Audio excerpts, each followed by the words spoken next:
pleased to welcome James Roguski from California, I believe. James, welcome. That is correct. I'm in the Los Angeles area. Thank you so very much for having me. I appreciate the opportunity to share some information.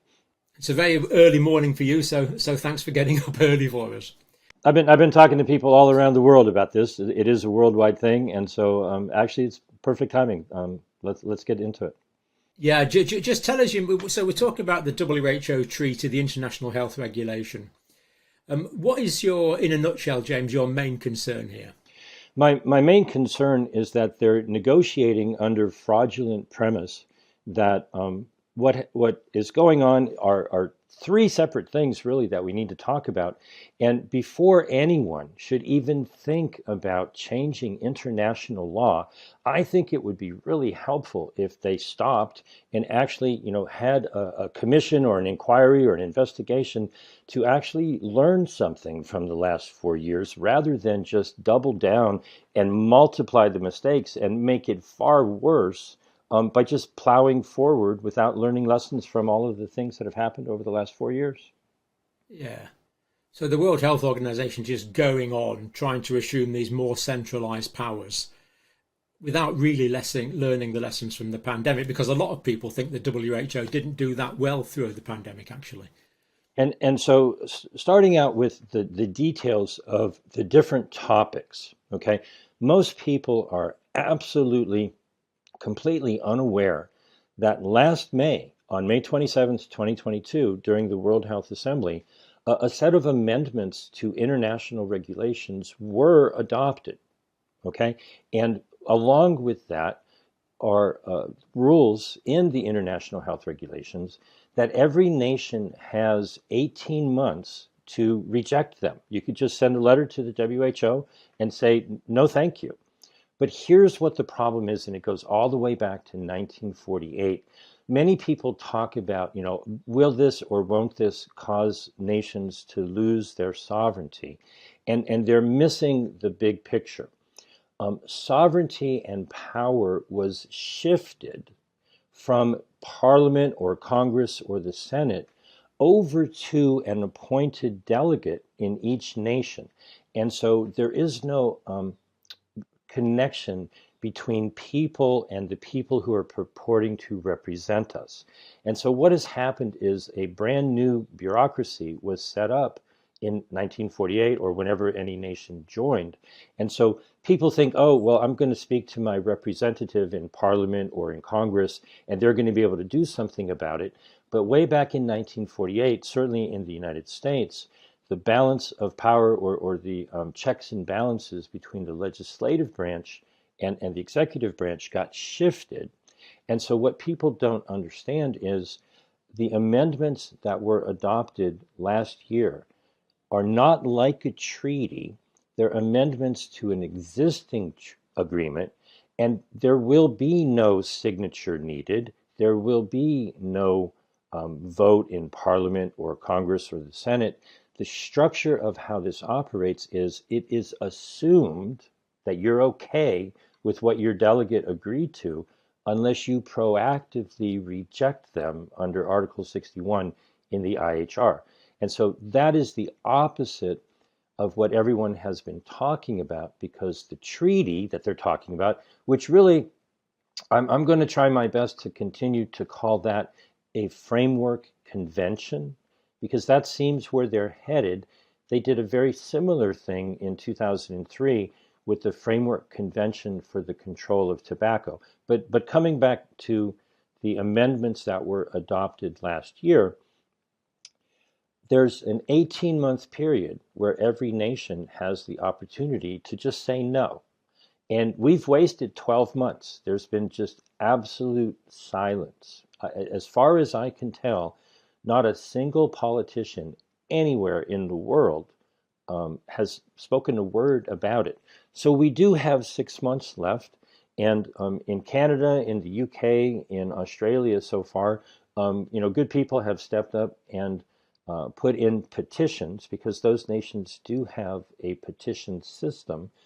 Tess Lawrie in the UK put forth a petition so that it would be debated in Parliament. If you go to uk.stoptheamendments.com, You can sign the petition if you agree with it and want this to be discussed, because silence equals consent. And that's the difference. People are focused on the treaty, and the treaty arguably, and there's details to the contrary, but arguably a treaty would be reviewed by Parliament and the people would have a say. But that is absolutely not the case with these amendments.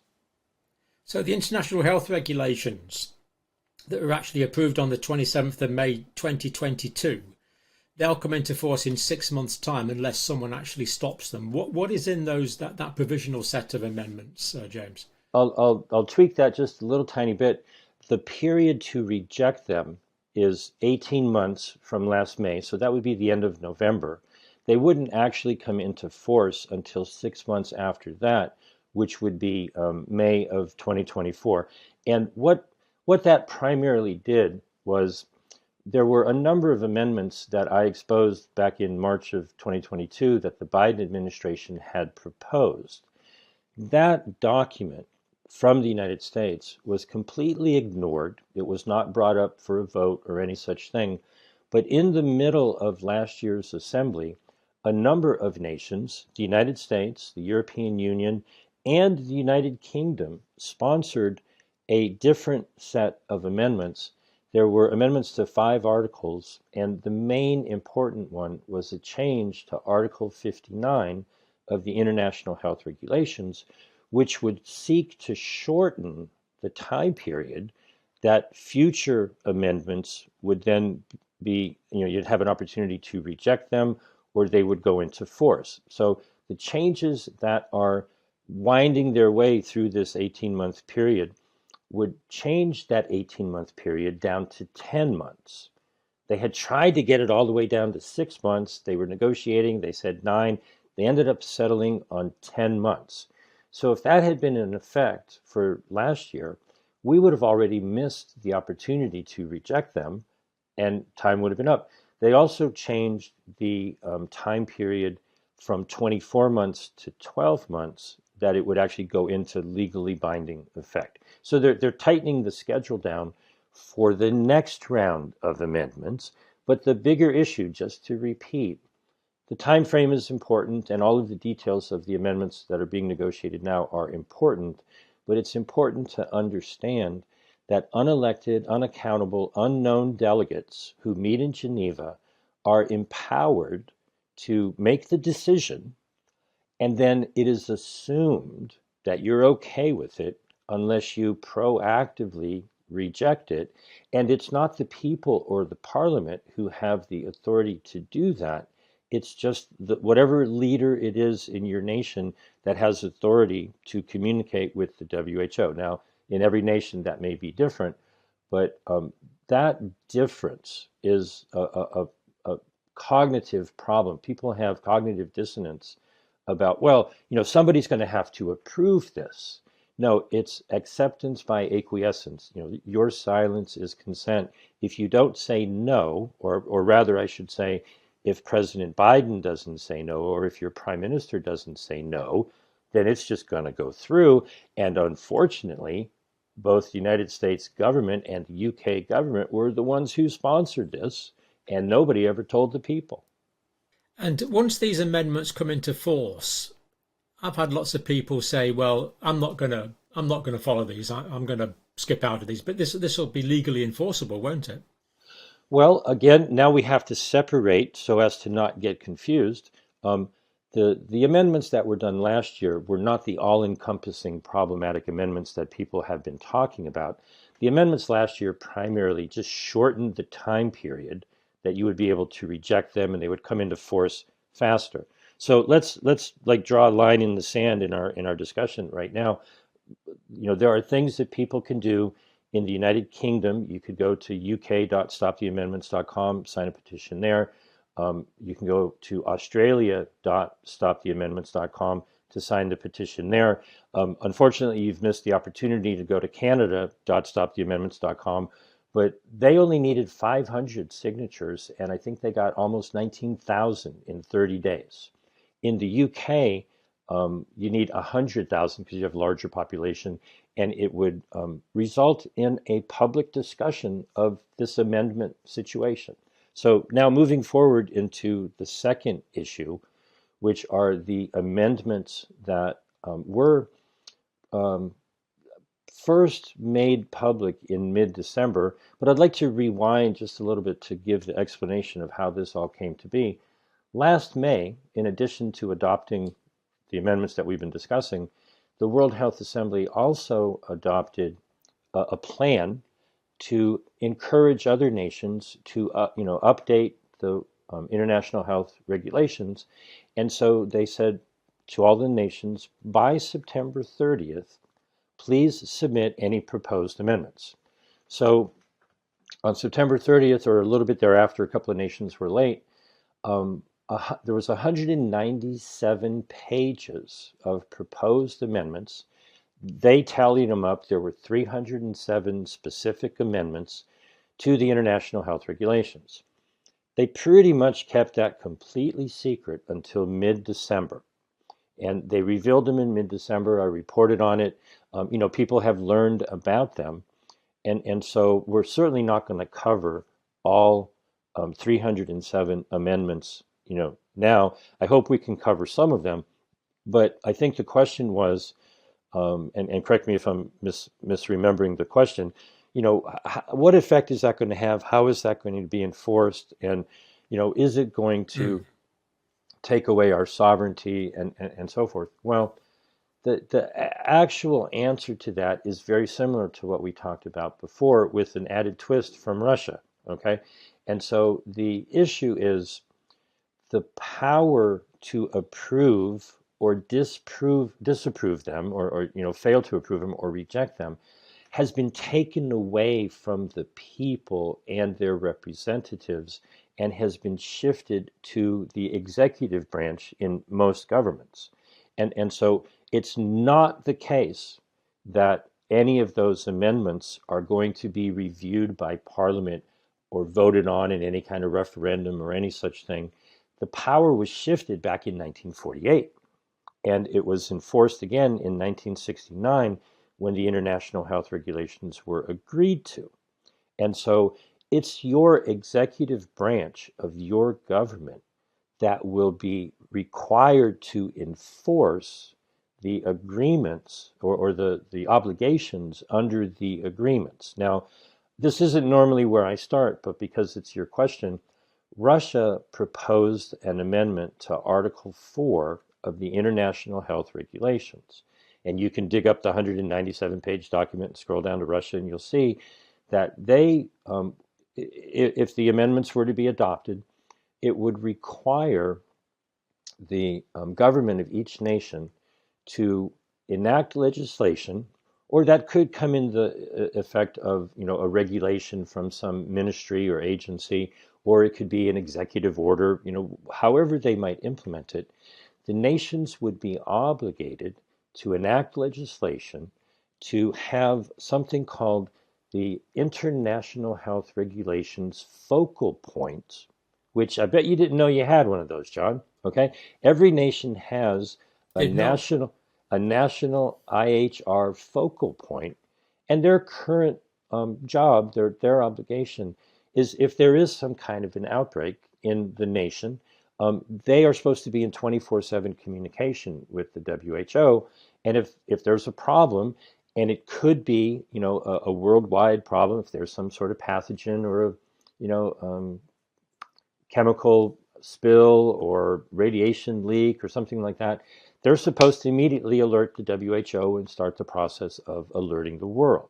Okay? Well, everyone has an office in their nation that has that connection to the WHO, but they would require expanding the authority of that IHR focal point to enforce the obligations that have been agreed to if the delegate agrees to any subsequent amendments. Now, there's been a lot of talk about the many different amendments, and I'll try to touch on 3 or 4 real quick if you think that's the next thing I should probably do.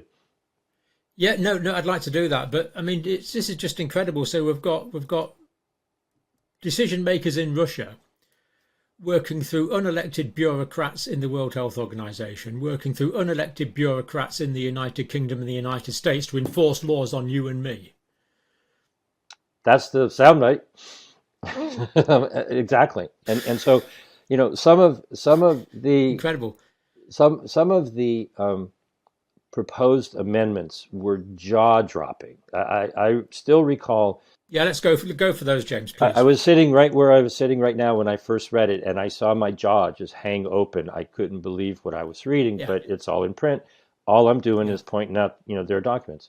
So Bangladesh proposed a change to Article 1, and Article 1 is just all of the definitions. And in that, I think you're aware of this, I think you've already reported on this. The current definition of a standing or a temporary recommendation is that it's non-binding advice. Well, that's what a recommendation is. Everybody knows that, okay? Well, they would cross out the words non-binding, but coupled with other proposed. Well, they just crossed out the word none and left in binding, didn't they? Well, actually, they crossed out non-binding. So in and of itself, it's just saying that Right. recommendations are advice. And so other nations have put forth a multitude of, 307 amendments. But the clearest one is from Malaysia, where Mm. they said the standing and temporary recommendations under Articles 15 and 16 shall be implemented as soon as possible. Okay. Well, shall in law means you have to. And so don't take it from me. Read the International Health Regulations Review Committee's final report. I'll explain that in a minute. They said, well, hold on just a minute. Okay. Something ain't right. If you're going to change the definition of the word recommendation and make it an obligation, that changes the whole nature of the WHO and the IHRs. And that right there, and it's not just one thing, it's the change of the definition and then the wording in multiple amendments that plays off on that language change. I mean, we're talking to 1984 Newspeak, war is peace and love is hate and up is down and left is right, and recommendations are orders. Okay. If you're going to change the definition of a fundamental word in the English language for purposes of the IHR, is it any wonder that everybody's confused? Okay. So moving on, because that's pretty darn bad right out of the gate. That's article number 1. Let's just change the meaning of the word recommendation. Article number 2 currently defines the scope of the IHR, the International Health Regulations. The scope says if there's an emergency, then the IHRs come into play. Well, what's an emergency? Okay, we won't get into moneypox and all the different things that happen, but the Director General is in many ways a dictator general, and so if he says there's an emergency, then gosh darn it, there's an emergency. Well, they've actually expanded on that and changed the wording in many different amendments, not just this one, to state if there is the potential for an emergency, then he can declare a public health emergency of international concern, PHEIC, or fake. Okay. They also want to let the regional directors, there's 6 regions in the WHO, they want all of the unelected, I mean, pardon me, John, but do you know who your regional director is in the WHO European region? I mean, I don't even know who it is in the United No. States region. Well, that person would be empowered to declare a public health emergency of regional concern. So not only do they want to fake you, they want to FERC you, right? And so that expands the scope of just the fear-mongering possibilities, right? All right, let's get to number 3, which is the one that just made my jaw fall down through the floor. India proposed crossing out language in Article 3. And I think you've probably even reported on this one as well. When I read the international health regulations for the first time last year, and I got to Article 3, and it said that the regulations shall be implemented with full respect for the dignity, human rights, and fundamental freedoms of people. I took a breath and I said, well, that doesn't sound so bad. Let me keep reading, right? I'm okay with that. There's a bunch of things in the current IHRs that I'm not happy with, and I would like to make some amendments, but it wasn't that one. And so when I read that India would cross those words out, they would cross out with full respect for the dignity, human rights, and fundamental freedoms of people. And you can read their document, and the lines going right through the words. I was It does. slack-jawed. I was slack-jawed. I was like, and then I realized, oh, wait a minute, James. I'm an optimist. That's a blessing. That is so egregiously, just flat out wrong. Okay. Well, Yeah. it maybe wasn't a mistake. Anyone can see that is outrageous. Anybody who sees that and says, "Oh yeah, okay, I'm tired of all that pesky dignity, human rights, and fundamental freedoms. That's been bothering me. I want to get rid of that. Let me hand it over to you." Yeah. I haven't met that person yet. I hope they call me. Okay, but this past week, on Monday the 22nd, there was a roundtable meeting about the amendments and the regulations, and actually, they're also bringing in the United Nations, which is something we probably won't have time to talk about. The representative, or I should say, the co-chair of the working group for the amendments to the international health regulations. He's from Saudi Arabia. He was speaking, from the table at this roundtable meeting, and he said something that again made my jaw fall. He said that we have to restrict rights when there's an emergency. And I was just like, he actually said that in public out loud for everyone to hear. Okay. And so now maybe in some cultures, um, they feel that that's appropriate. Okay. But anyone who believes in, the rights that are handed down to you from your creator understands that emergency be damned. Okay. We all have unalienable rights, and we can cooperate and you can ask me to do something, but you do not have the right to do a variety of things that include the decisions that I'm allowed to make with what I do with my body. But for someone to say in public that your rights must be restricted during an emergency, I'll be a little bold here, John. That man should be removed from his position. That is absolutely unacceptable to have the co-chair of the working group for amendments to the international health regulations have that attitude to the point where he could actually say those words in public. But it's not just an emergency. It's when the director general says there's an emergency or a potential emergency, or one of these bureaucrats. That, I mean, anyone can say there's an emergency at any times on virtually any grounds. Uh, exactly. That's my whole point. Is if you're going to give yourself the power to say that there's an emergency because you say there's an emergency, we got to go all the way back to the Roman Empire. I believe that's where the language began. A dictator was the person who would dictate orders. A fine, upstanding, person who is respected by the community. I've personally worked in situations, not, crisis emergencies, but, you got a job, you got to do it quickly. Things got to be organized. You got to, direct and dictate and delegate.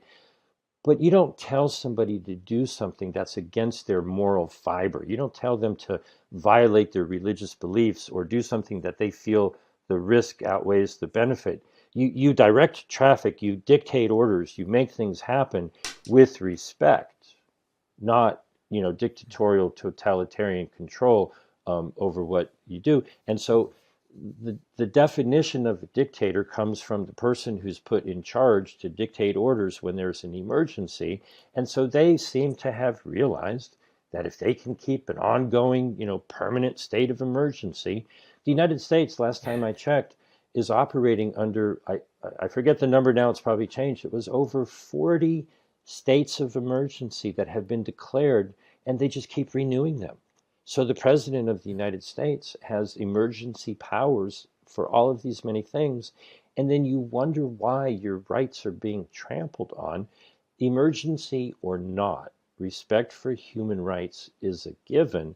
And if they could put into writing and speak in public that they want to, get rid of those rights, I think that ought to grab people's attention. Now, there's one more amendment that I want to, or Please. pile of amendments that I would like to talk about. The European Union, as a group, has Mm. proposed a number of amendments that fall under the category of a global digital health certification network. Now, it's not just the UK, there's also nations in Africa and India and Russia and Indonesia. And the clue about this was given by the Indonesian health minister at the B20 back in November. He said that Indonesia was proud.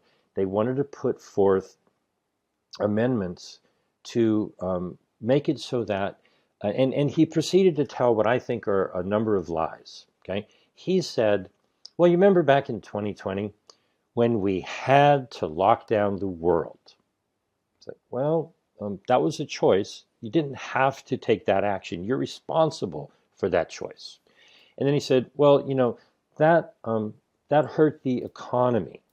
It's like, well, yes, but it mostly hurt the big box, Amazon, Walmart, those big stores. It didn't it didn't hurt them. It hurt the small mom and pop stores.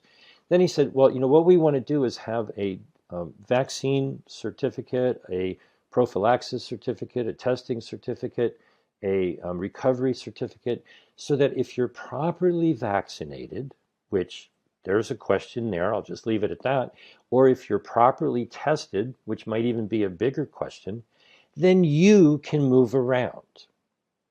Okay, well, excuse me, but I can move around if I want to move around because that's my inalienable right to not be forced to do anything to my body, even stick something up my nose, because number one, the things that, might test or protect or prevent transmission or whatever, those things are very questionable. And does the risk outweigh the benefit or does the benefit outweigh the risk? That's an individual decision. Okay. And so my concern, I have a whole website dedicated to it, is that that's the start of the global digital ID tracking and tracing China social credit system.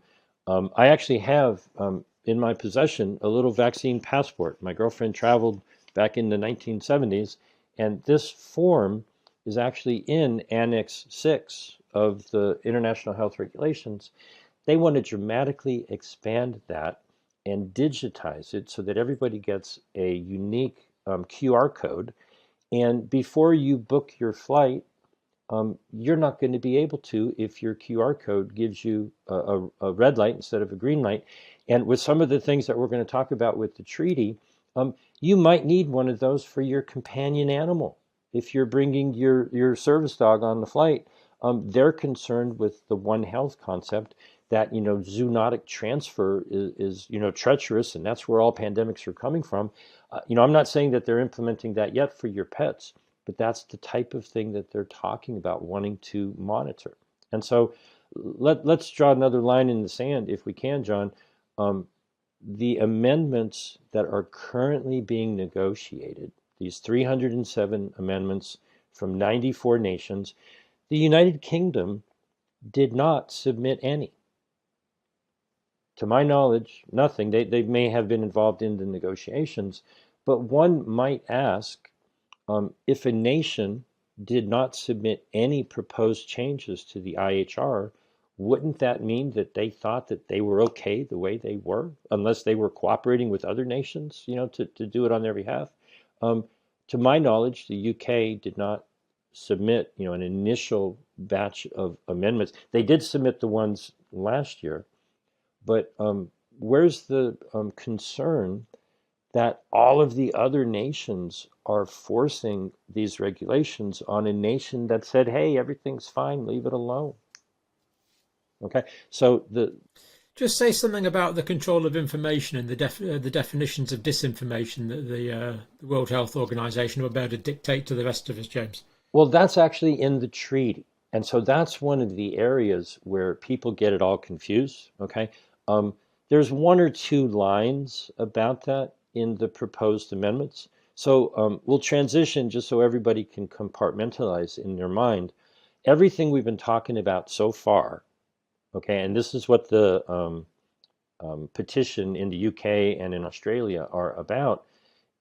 Everything we've said so far could be adopted by the delegates, and it could be subsequently rejected by the leader of any nation.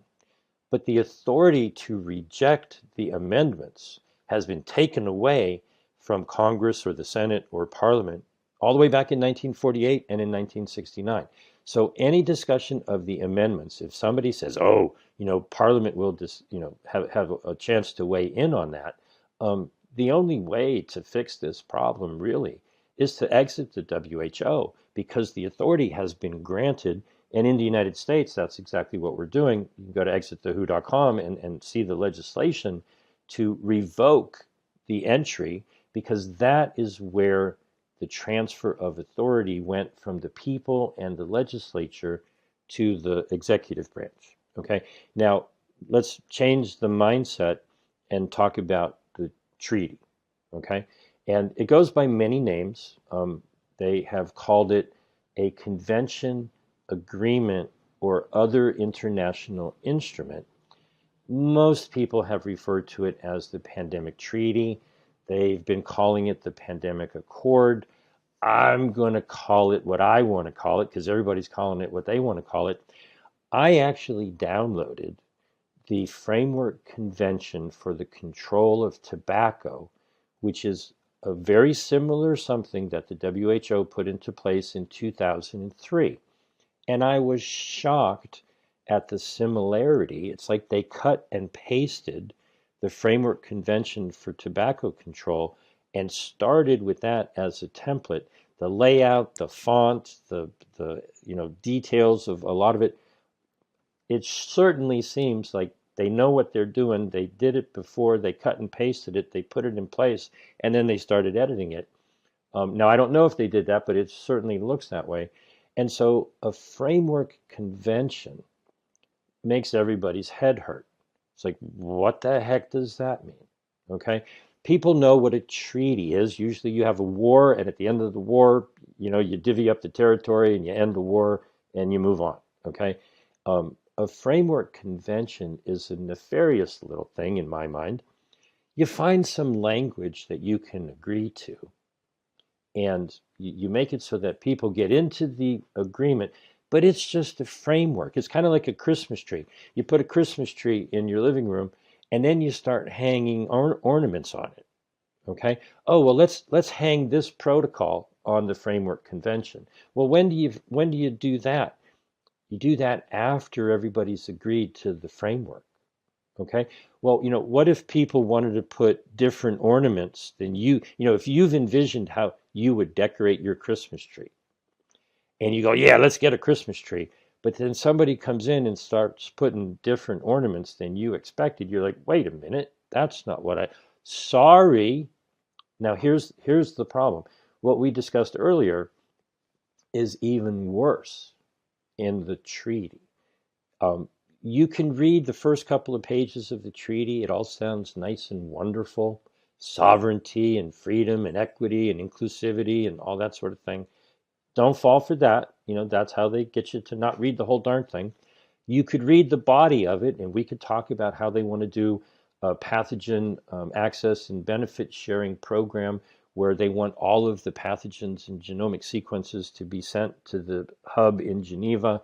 You can talk about how they want 20% of all of the pandemic response products made to be either donated or given at an affordable price to the WHO. You can talk about Article 18, which is what you mentioned, which is the censorship and the literally they have to tackle mis and disinformation. But I encourage everybody to go to chapter 3 on page 31 for the remainder of the document, because that is where you lose your sovereignty. And the manner in which that would occur is like a Russian nested Perestroika doll. Okay, it's bureaucracy inside of bureaucracy inside of bureaucracy, and you can't penetrate the layers. They would set up if the treaty were to be adopted by the assembly and then signed on to by the various nations, they would become party to the treaty. So there would be a bureaucracy constructed, which would be the conference of the parties. You probably are familiar with that with climate change. They have a COP27. They're going to have a COP28. Stop the COP, okay? COP stands for Conference of the Parties, which is a bureaucracy that when the treaty is agreed to, and I will call it a framework convention, when that framework is laid out, the new boss, is the Conference of the Parties. Well, who chooses them? Who are they? They've listed 3 separate committees and a panel of experts who would be in charge of implementing the different agreements in the treaty. And that is where you lose control. Okay? We've lost control by getting into the WHO, where delegates are allowed under Article 19 and 20 of the WHO Constitution to enact a convention or an agreement. That's where the CA plus comes from. It comes from the wording in the WHO's Constitution, Article 19 and 20. So the World Health Assembly is empowered by the Constitution of the WHO to adopt a convention. Well, when they adopt the convention and they pass on authority to the Conference of the Parties to then hang ornaments on your Christmas tree, to add protocols to the agreement, how do you stop those protocols? And you're not even going to know that they happened. Do you know all of the protocols that they've put in place for the COP 1, 2, 3, 4, 5, 6 through to 28? No idea. It's so far away from the will of the people that, it's dictatorial control. It might be oligarchic. It might not be, one dictator. It might not just be Tedros. It's this unknown, unaccountable, unelected band of authority figures who have been given authority when our representatives back in 1948 and 1969 and 2005 weren't paying attention, and they approved something, or they remained silent and just let it slide on in. This is how they slowly, in a creeping fashion, are working for the long run. Oh, give us, authority to make decisions for you in the future. And I say no. Okay. And so the thing I really want to talk about, and it's the important thing, and we talked a little bit about it, is none of this should be happening because it's all predicated on a decision that was made in 2021 at the assembly there.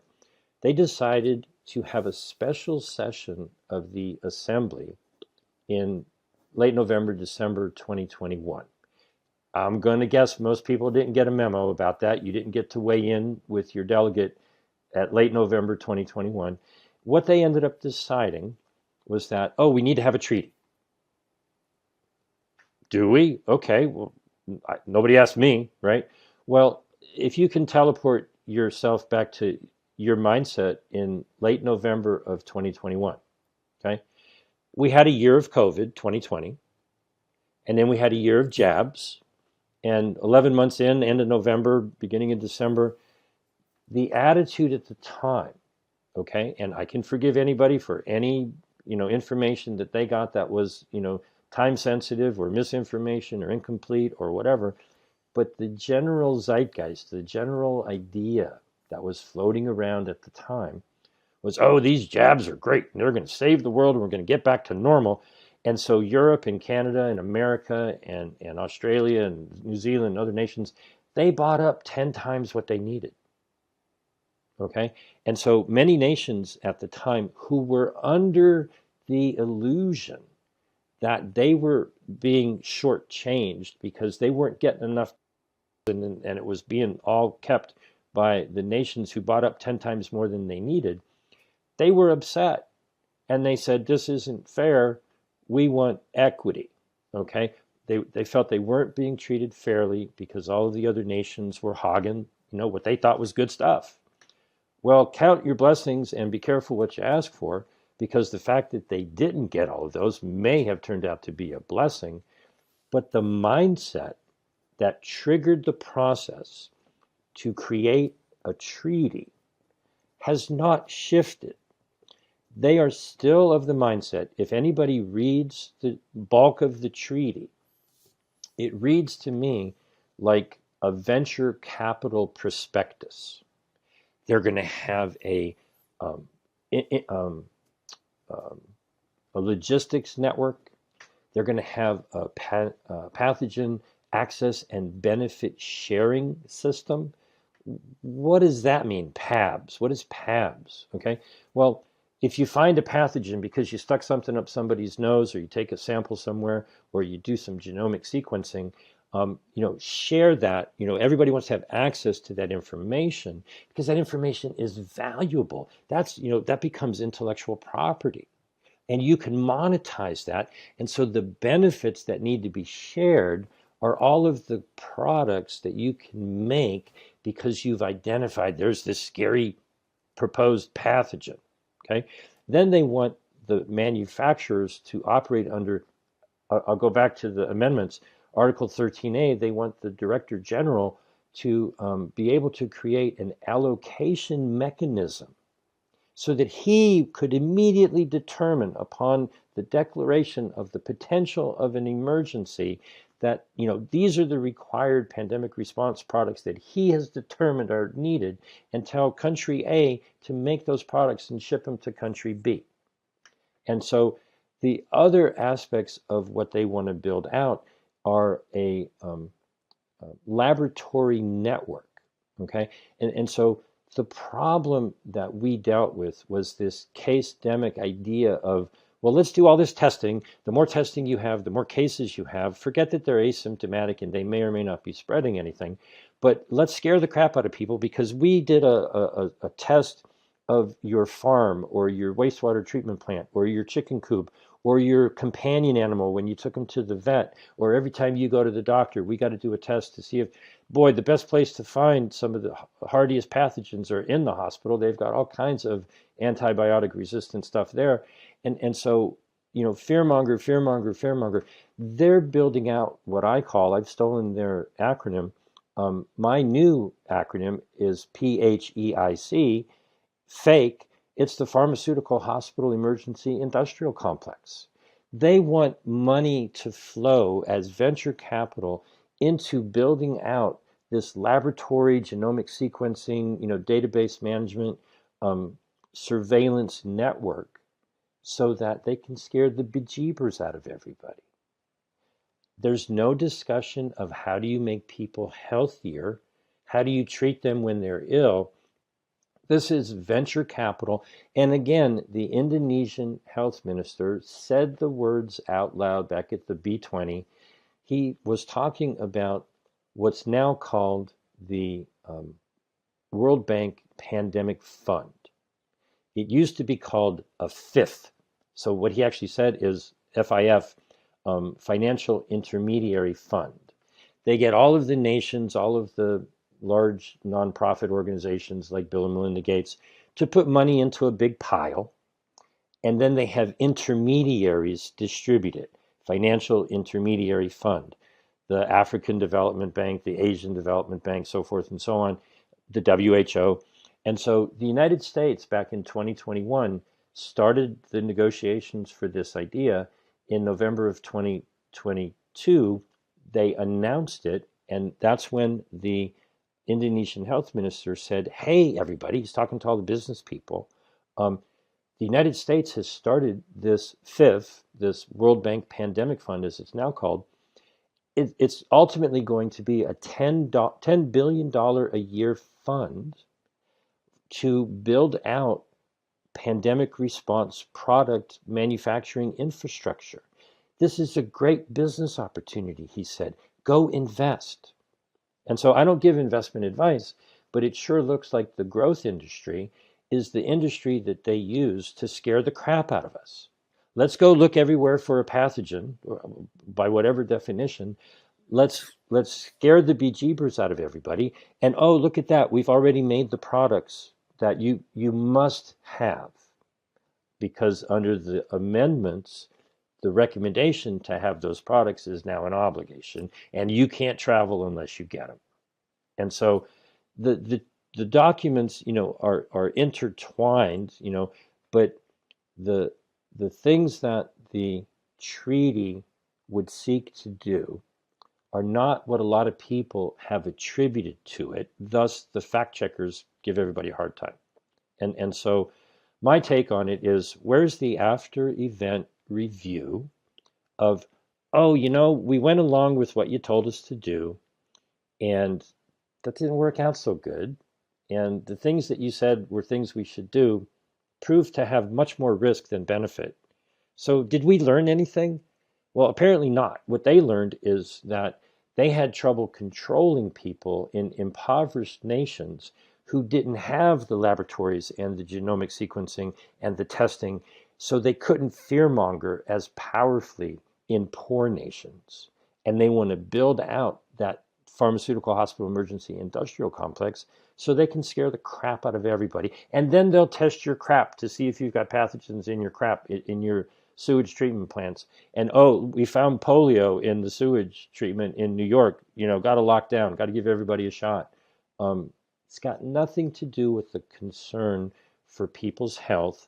They want the One Health approach to give them power over every aspect of life, because they're busy seeking out a pathogen that can then trigger an emergency and continue this cycle that we went through over the past couple of years. And John, thank you for letting me rant. I appreciate it. No, it's not a rant at all, James. And pathogens, of course, can be generated in the laboratory to order now. If you've got everybody sending you a whole bunch if a vested interest wanted a pathogen with a 20% case fatality rate, it could get one. If it wanted one with a 50% case fatality rate, it could get one. And one of the most frightening things you said there, James, was about the electronic control. And once people can control that, yes, they can control passports. And I'm just reminded of that verse in Revelation: no man may buy or sell without the number. Right. To be specific, that's not in this agreement. Okay. That sort of thing, when they talk about surveillance in the treaty, that surveillance means doing testing at your sewage treatment plant, your chicken coop, your farm, whatever. They're surveilling the landscape for pathogens. The surveillance in the amendments also talks about a different kind of surveillance. It's really hospital disease rates and deaths. It's monitoring. Oh, a whole bunch of people in Birmingham passed away, for some reason. We don't know what it is. In my view, in the UK and many other nations, they should be reporting on these abnormal, excess deaths. What the heck is going on? There is a public health emergency of international concern, and the numbers that show excess disease rates spiking is exactly what they are currently obligated to report to the WHO. I would love to see the records of every nation's it's called the National IHR Focal Point. They're obligated to report excess disease and death numbers to the WHO. I would love to see if they're actually doing their job with what's going on right now, which we both know is happening. Well, it's not in the public domain if they do, is it? Certainly not without a struggle. And so, John, I appreciate the opportunity to, try to clarify this with everybody. No, that's good. Just a few words concern me, James. European Union, Saudi Arabia, India, Russia. I don't think we mentioned China, Indonesia, Bangladesh, Malaysia, United Nations. All with amendments, but the UK without. It's very, very telling. So, basically, on behalf of democratic peoples around the world, thank you. Well, thanks for the opportunity, John. I greatly appreciate it. I'm going to do something that you might think is crazy, and maybe it is, but I do it every time I have an interview, is I give everybody my phone number. And so I'd like to do that now. I live in the U.S. in California. The country code is +1, and you can use Signal or Telegram or WhatsApp or whatever. My phone number is 310-619-3055. And I just want to ask people to remember 3 words, okay? John, you think everybody can probably remember 3 words, right? Stop, screw, and exit. And so people may be offended by the word screw. I apologize, but I've collected all of the evidence on stopthewho.com. I have collected several hundred videos from regular people around the world who have spoken out about this. You can find and watch what everybody else had to say on screwthewho.com. And if you want to take action, because I think the appropriate action when a relationship has gone sour and someone is trying to take over control of your life, you don't negotiate for better terms. Forget the treaty, forget the amendments last year. We reject those. It's time to exit the WHO, in my opinion. So if you go to exitthewho.com, you'll get actions that you can take. And if you live outside the United States, just click on the button that says worldwide. And so this is a worldwide movement. And anybody who wants to, I focus on trying to give accurate, detailed answers that are backed by evidence coming directly from the WHO. I don't think I speculated too much during this conversation. I'm just trying to get people to straighten out this crazy pile of words that are coming out of the WHO. And I appreciate the opportunity to do that. Thank you so much. James, thank you. And of course, all the links will be in the description below. Check it out and do what you will with that. James, we really appreciate it. I can see the amount of work you've put into this and your dedication, and I really respect that. And thank you very much for your time today. Well, right back at you, John. Thank you for all you do.